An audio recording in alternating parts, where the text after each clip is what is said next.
Class 9th last video में मैंने आपको बता दिया था कि uniform acceleration and non uniform acceleration में क्या डिफरेंस है। यूनिफॉर्म एक्सेलरेशन में क्या होता है कि वेलोसिटी इंक्रीज हो या डिक्रीज हो बट इक्वली होनी चाहिए और इक्वल इंटरवल ऑफ टाइम। लेकिन नॉन यूनिफॉर्म में क्या होगा, इक्वली चेंज नहीं होगी, कभी 5 चेंज होगी, कभी 2 चेंज होगी, कभी 3 चेंज होगी, तो अलग अलग अमाउंट से चेंज होगी, तो उसको बोलते हैं नॉन यूनिफॉर्म एक्सेलरेशन। ये मैंने लास्ट वीडियो में डिस्कस कर लिया था आपके साथ, ठीक है। उसके बाद इसी तरह से इन्होंने एक क्वेश्चंस पूछे हुए हमसे, इन बिटवीन क्वेश्चंस भी हम साथ साथ करते जा रहे हैं। एक पॉइंट माइंड में रख लेना, मैंने आपको एक ग्राफ गिवन है, ये डिस्टेंस है, ये टाइम है, और ग्राफ स्ट्रेट लाइन है, बिल्कुल टाइम एक्सिस के पैरेलल है। देखो तो क्वेश्चन पूछा जा रहा है, what does this graph predict. ये ग्राफ क्या बता रहा है। देखो यहाँ से आप चले, टाइम तो बढ़ता जा रहा है कॉन्टीन्यूसली, लेकिन आप जहाँ खड़े थे स्टार्टिंग पोजीशन पे, इतने टाइम पे, 0 टाइम पे भी इतने थे, 1 टाइम पे भी इतने हो, 2 सेकंड्स में भी इतने हो, 3 सेकंड्स में भी इतने, हर पॉइंट पे आप इतने ही हो, यानी कि आप मूव नहीं कर रहे, डिस्टेंस आपका कांस्टेंट है। तो आंसर क्या होगा, this graph predict that distance is not changing here, distance is not changing but time is changing, that means body is at rest, that means stationary body, right? After that, in your book page number 100 there are some blue questions. You have to do these blue questions, right? I am explaining these questions. First question is blue question, page number 100 NCERT book. An object has move through a distance, एक object ने कुछ distance cover किया, can it have zero displacement, क्या उसकी displacement zero हो सकती है। जब बोल रहे डिस्टेंस तो मूव किया है, डिस्टेंस मूव किया तो डिस्टेंस तो होगा बट डिस्प्लेसमेंट जीरो हो सकती है। हाँ, अगर हो सकती है तो बताओ कैसे। देखो अगर मैं सर्कुलर पाथ में, मैं यहाँ खड़ी थी पहले स्टार्टिंग में और यहाँ से चली और वापस यही सी जगह पर आ गई, इट मीन्स मेरे इनिशियल और फाइनल पॉइंट तो सेम है। दैट मीन्स जहाँ से चली वहाँ, यानी शॉर्टेस्ट डिस्टेंस इस पॉइंट, इनिशियल पॉइंट और फाइनल पॉइंट में शॉर्टेस्ट डिस्टेंस क्या है, जीरो है ही नहीं, चला ही नहीं। तो इसको क्या बोलेंगे हम, डिस्प्लेसमेंट जीरो। क्यों, क्योंकि initial point and final point are same. अगर डिस्टेंस की बात करूँ, डिस्टेंस हाँ बिल्कुल ट्रेवल किया, पूरा एक सर्कल का जितना सर्कमफरेंस होता है या पैरीमीटर होता है उतना डिस्टेंस ट्रेवल किया, तो डिस्टेंस जीरो नहीं है बट डिस्प्लेसमेंट जीरो है, क्योंकि इनिशियल पॉइंट और फाइनल पॉइंट सेम है।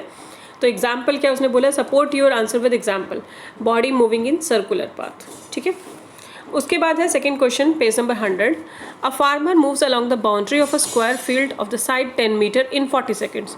ये एक स्क्वायर फील्ड है जिस पे एक फार्मर घूम रहा है, इसकी एक साइड 10 मीटर है, स्क्वायर है तो सारी साइड से 10 होगी, यू नो दिस राइट, 10 10 10 है सारी, और 40 सेकेंड में एक राउंड लगाता है, तो टोटल पैरीमीटर कितनी होगी स्क्वायर की, 10 10 10 10, चारों 10 को ऐड कर दो, दैट इज़ 40 मीटर पैरीमीटर आ गई फील्ड की।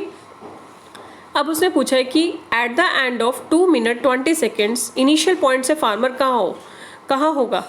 40 सेकेंड्स में तो एक पूरा राउंड लगा रहा है वो, एक राउंड के लिए कितना टाइम चाहिए, 40 सेकेंड्स, तो 2 मिनट 20 सेकेंड में कितने राउंड लगाएगा, पहले तो ये चेक कर लें। तो 2 मिनट 20 सेकेंड में टाइम कितना हुआ, सेकेंड्स में कन्वर्ट कर रही हूँ, 2 मिनट्स में यानी 2 × 60 120 सेकेंड्स, और 20 सेकेंड्स और भी हैं, यानी 140 सेकेंड उसको टोटल टाइम चाहिए। तो नंबर ऑफ राउंड्स कितने होंगे, 140 सेकेंड में, और 40 सेकेंड एक राउंड के लिए चाहिए। 140 सेकेंड टोटल गिवन है और एक राउंड के लिए 40 सेकेंड से, दोनों को डिवाइड किया 7/2, 7/2 को मिक्स फॉर्म में लिखा है, यानी 3.5 राउंड लगाएगा वो। देखो 40 सेकेंड्स में ये राउंड लगा, अगले 40 में ये लगा, अगले 40 में ये लगा, 40 40 40 कितने हो गए 120, और अगले 20 सेकेंड में वो इस पॉइंट पे होगा, सी पॉइंट पे, यानी 3.5 राउंड लगे। ओके, 3.5 राउंड में उसने यहाँ तक पहुँच गया। तो डिस्प्लेसमेंट कैसे कैलकुलेट करते हैं, displacement of first round, second round, third round and half round, ठीक है। फर्स्ट राउंड में वो ए पॉइंट से चला और ए पॉइंट पे वापस आ गया। अभी मैंने आपको क्लियर किया, अगर इनिशियल और फाइनल पोजीशन सेम हो तो डिस्प्लेसमेंट जीरो होती है, यानी फर्स्ट पॉइंट में डिस्प्लेसमेंट कितनी होगी, जीरो। सेकेंड राउंड में फिर से सेम, यहाँ से चला वापस यहीं आ गया, डिस्प्लेसमेंट कितनी होगी, जीरो। और थर्ड राउंड में भी सेम, यहाँ से चला, initial and final points are same, zero. अब हाफ राउंड की बात करते हैं।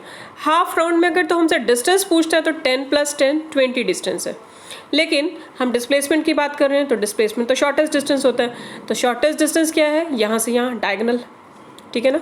तो ये पाइथागोरस थ्योरम याद होगी आपको, आपने लगाई परपेंडिकुलर का स्क्वायर प्लस बेस का स्क्वायर इक्वल टू हाइपोटेन्यूज का स्क्वायर। तो मैंने लगाया 10 का स्क्वायर प्लस 10 का स्क्वायर, उसका रूट, हाइपोटेन्यूज निकल जाएगा 200 का रूट, इसको ब्रेक किया 2 × 10 × 10 और 10√2 बन गया, यानी ये डिस्प्लेसमेंट आपकी आ गई 10√2 metre. Is it clear to you.